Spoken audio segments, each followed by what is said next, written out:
can't thank you enough for coming to join us today. We have an exciting panel today. We're going to meet Lucia Brawley. She's going to talk about how she participated in building an Emmy-nominated MediaTek brand in only 1 year. You're going to hear from Noah Assad, who's actually one of my clients. And he started in the music business at the ripe age of 13. He developed his artists by tapping into the underground movement in Puerto Rico, building a grassroots movement, utilizing the social media, and reaching such success that he has now been hired by Google to represent the entire Caribbean. And he actually flew here this morning because he's been with the Google folks in Puerto Rico and flew here as a big favor for me. We're going to meet Alejandro Recio.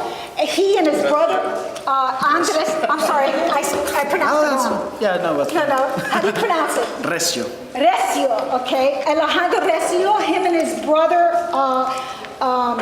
Andres, have a digital management business, and he's going to be talking about his experience managing digital business of global music celebrities.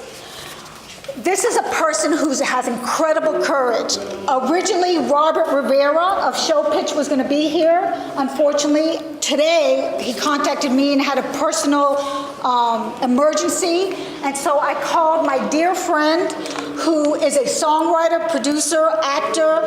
He was one of Emilio Estefan's and Gloria Estefan's established producers, songwriters, and that's how I met him. He's an exceptional human being, and he's going to talk about how he's been able to utilize social media in basically creating his business, Big Bam Entertainment.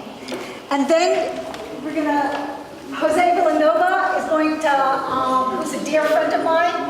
He knows too much about me. He is a music industry veteran who created a social media-driven development plan for a new independent artist whose first album ended up in the top 10 Billboard charts. Okay, so what I want to do just briefly, I want to kind of set up the mood and kind of start back with how this all started. So social media has transformed our world. One of the greatest examples, of course, of that transformation is the music industry. Up until the late 1990s, 6 major record labels controlled almost every aspect of the music business. They controlled what music was produced, how the music was distributed, what music was promoted through the airwaves, and they controlled what music was purchased by consumers. That control all changed with the major developments in technology. So who can forget the internet giant Napster? Right? He started distributing music content on the web and created a forum for consumers to share music and create music files.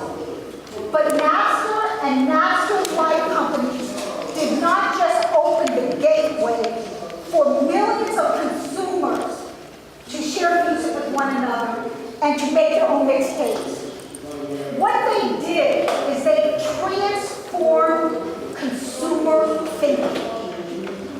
They transformed them to think differently on how music should be listened, shared, and purchased. No longer were music fans restricted to listening to their most treasured bands solely on the radio, or purchasing their favorite music at the retail or local stores, or even solely relying on Billboard charts and other traditional record charts to tell them what music they should listen to. The major record labels may have won the battle when they ultimately shut down Napster, but they lost the war. They lost sight of a revolution that was happening right in front of them. A revolution involving consumers, entertainers, and everyone else in the world using the internet to communicate in ways no one ever before imagined and to reach audiences on a scope never previously capable of occurrence. So with the onset of the digital age of music, there are 3 events worth noting that had an impact on the music business. 1, the debut of Apple Company's iTunes in 2004. 2, the new reality of home life. Every family member, starting at the age of 2, either owns 1 or more mobile devices. And the third, and what we're going to focus on today, of course, is the formation of social media and social media platforms such as Facebook, Instagram, YouTube, Vine, and the like.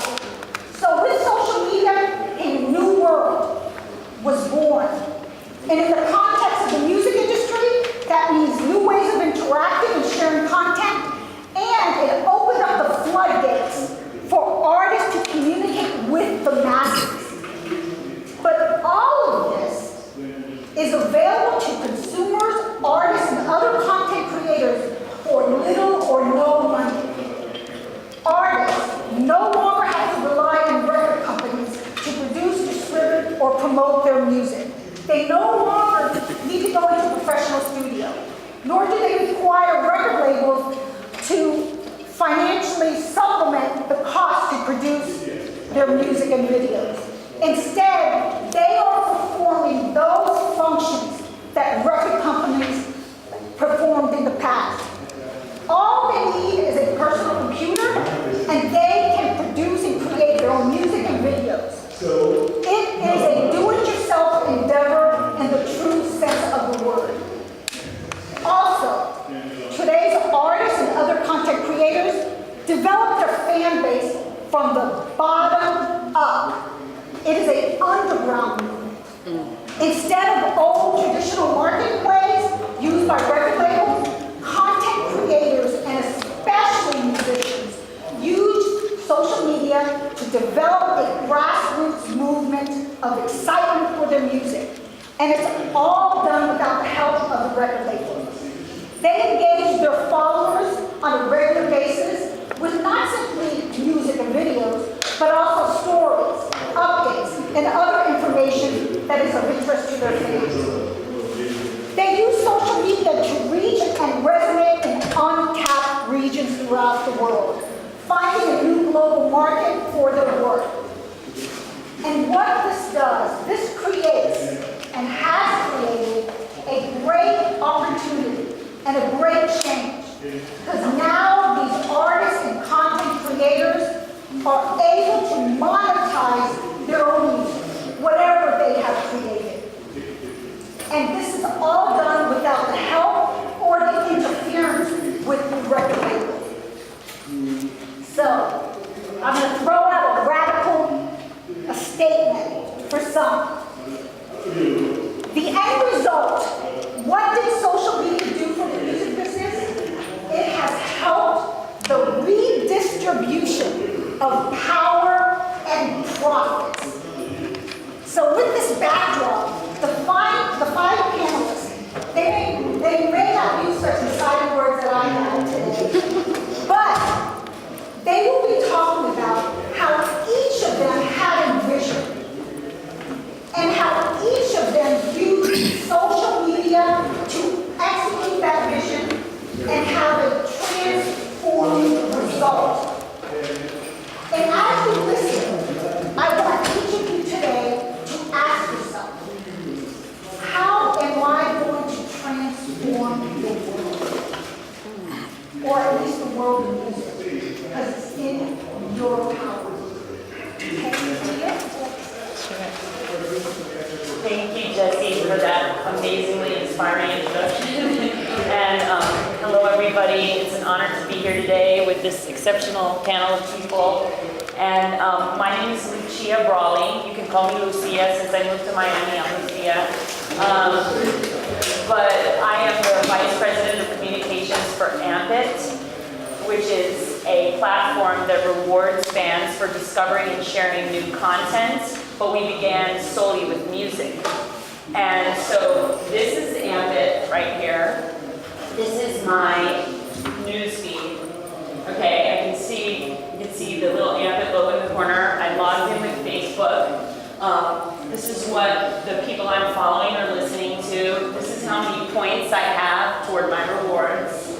I have my profile, I can edit it, I have a news feed, I have followers, I'm following, I have mixtapes of both music and video, and I can find my friends on Ampit, I can invite friends, and over here there are charts, so Ampit top artists, there are also Ampit top fans. There's also Take Back the Mic top artists and Take Back the Mic top fans. So I'm going to tell you what Take Back the Mic is, but first I'm going to play an intro video which will be on behind me silently while I speak to you. So I'm going to go Derek's profile. Derek is our founding CEO, and as you can see, he is a musician, and he created both Ampit and Take Back the Mic, which, as you can see, is a 2015 Emmy contender in the category of original interactive programming. So then I go down here. Here's his songs that his band has uploaded. Here's his mixtapes. Here's his videos. So I'm going to the mixtape. And here you can see are the points for each action. So you get points for listening, points for watching, and points for sharing. And you can also see the musical genres over here. I don't know if you guys can see this, but so you have all in musicons, kind of like emoticons, and they say what genre it is and what mood it is. So here you have like happy reggae, and here you have in love reggae, and here you have hip hop, and so on and so forth. So I'm going to play this mixtape, and put it on large. This is Derek, our CEO. He was born in a house with no running water in Accra, Ghana, and made it to Harvard and on to work with Steven Spielberg, Oprah Winfrey, Dave Stewart of the Eurythmics. He hosted his own show for Oprah Radio. He hosted a show for Al Jazeera English. He hosted a show for Fusion, which is what brought us to Miami. But he was a TED Fellow. He's spoken at UK Parliament and the UN. And he's a fabulous musician. He's an all-around great guy, and he's also my husband, so I'm totally objective about it. And he, as a musician, you see this? Oh, it's cool. As a musician, he was signed by labels a couple times, but like the deal was never equitable for the artist side, and so he actually had his biggest success independently, which was that his band was #4 on the Ghana charts behind R. Kelly, Beyonce, and Kanye. And the way that they did that was completely through word of mouth of the fans. And by getting #4 on the chart, then another fan mentioned it to somebody, it ended up on the BBC, and it was like all over the world. And they did it without a manager, a label, or a publicist. So that's when he really realized that you can make it without a manager, a label, or a publicist. It helps to have those things, but you can make it without them if you have fans. But you can't make it without fans. So he wanted to create something that would reward fans for the role that they play in building the careers of artists. And so he thought of all these different ways to do it. This is Krupa Librosos right now from Colombia. He's from Colombia. So. And they are a killer band if you haven't heard them yet. But so he was trying to figure out different ways to do this. And he had studied and created a license that was free. And it was based on the concept of open source software. So with open source software, if you're a programmer, you're going to program a little bit of code, and somebody's going to build on it, and somebody else is going to build on it, and everybody's going to build on it together, so it's a collaborative effort. And when you do, you have a piece of software that people can use and build on, and it's free, and they share. He said, what if we applied open source software concepts to open source music? and make it something where, fans build with each other and collaborate with artists to promote. Because right now, as Jesse mentioned, it used to be that the labels and all content companies in general were the gatekeepers for production, distribution, and promotion.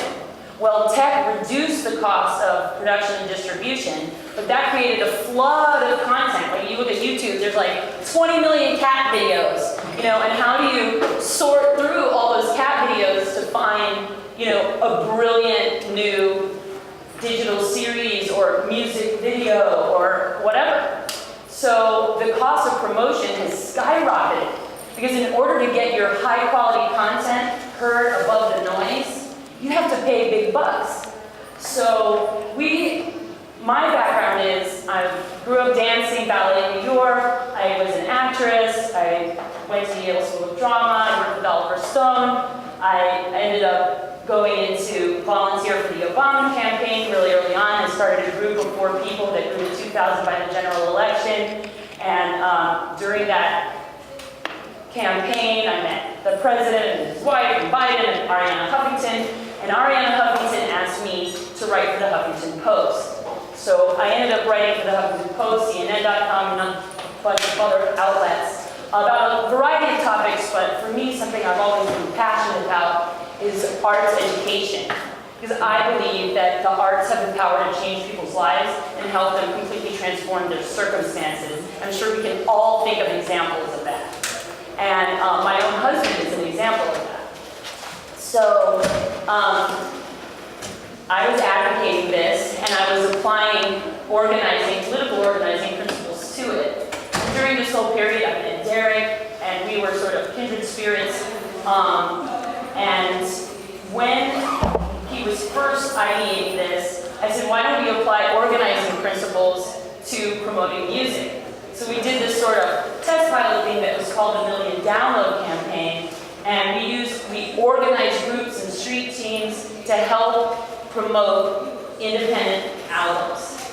And while we're in the middle of it, Derek gets a light bulb, and he's like, I want to create an ecosystem, like echo, echo, echo, where it sort of incentivizes fan promotion so that undiscovered artists can really build a movement behind them that launches them to that next level.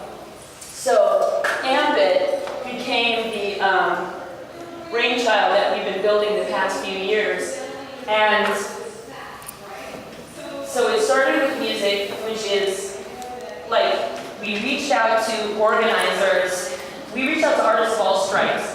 You can be a musician of any genre and have your music on Ambit. You can have your songs, you can have your videos on Ambit. But we noticed this sort of void, which is that you see all the music competition shows.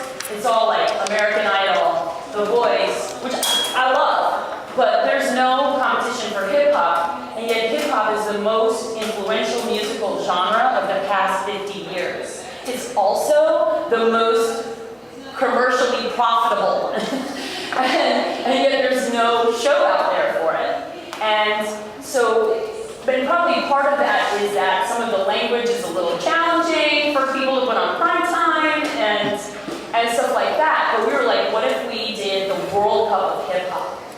And so we reached out to organizers, activists, artists in Jamaica, Colombia, and Brazil. This is less than a year ago. And we had them reach out to artists in their communities.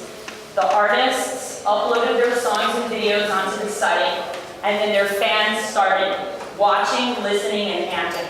And the fans were getting points, and the artists were getting points. And the artists with the most points from the fan promotion, when they amp something, it goes to Facebook and Twitter. I'll show you. So I'm going to amp this. Okay? I'm going to write any contender. I'm going to click amp it. And now I get points for that, and it goes to my Facebook and my Twitter simultaneously.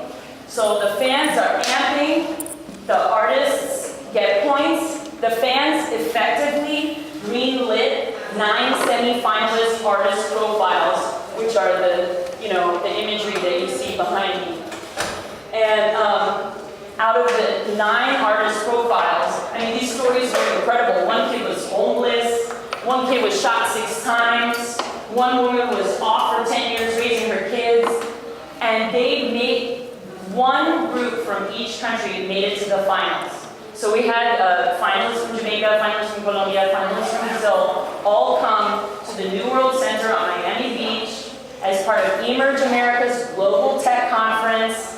Sponsored by Emerge, catered with sushi, like NBC Universal Telemundo live streamed it on their subsidiary Streamwire. They also covered us on MSNBC. We got more than 20 million media impressions worldwide. The winners from Boyo from Brazil went from the favela to the front page in 2 months. We were approached by major brands to integrate the Ambit platform with what they're doing or potentially sponsor season 2. This all happened. The contest was only 2 months. So that's what that yielded. Ambit's been in operation for a year. Take Back the Mic was, started shooting in January. We didn't have a marketing budget. We didn't have any budget, okay? We did like an Indiegogo campaign. This was really like bootstraps that we did this. But, we just came back from LA where we were honored as nominees in original interactive programming. We lost to Taylor Swift, where's Kanye when you need him, but it was still pretty cool. It was an honor to just be there with her. So, we really feel like Take Back the Mic proves the concept of Ambit. It doesn't have to be hip hop, but you can't, and the best part of all is that the #1 fan, the fan who listened and watched and amped the most and got the most points, was a 13-year-old girl from Aranjuez, Medellin, Colombia, from a really tough neighborhood. She was 13, and she got to come to the New World Center, be on stage with her favorite band, Club Peligrosos, and get VIP treatment for 3 days in Miami. And that was her reward for her work. So that's it. We really feel that this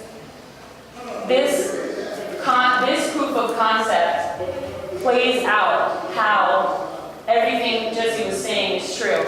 All you have to do is harness the power of fans, reward and incentivize them for what they do, and you can build movements around artists, independent artists, and change their lives. And have a transformational result. And have a totally transformational result. So thank you so much for listening. Okay, questions after everybody's had an opportunity to speak. Hi everybody, my name is Noah Assad from San Juan, Puerto Rico. My story is how I got started involved in all the music industry and how it all started with social media. It was even before all these platforms, Facebook, Twitter, Instagram. When I was 14, I had the privilege to be already in 7 schools. And so I came up with the idea of how am I going to get involved, how am I going to see everybody, because I made a lot of friends at every school. At that moment, it was something called MSN Messenger. You use something as a status, and that was basically your way to express yourself at that time being, even before, a little before MySpace.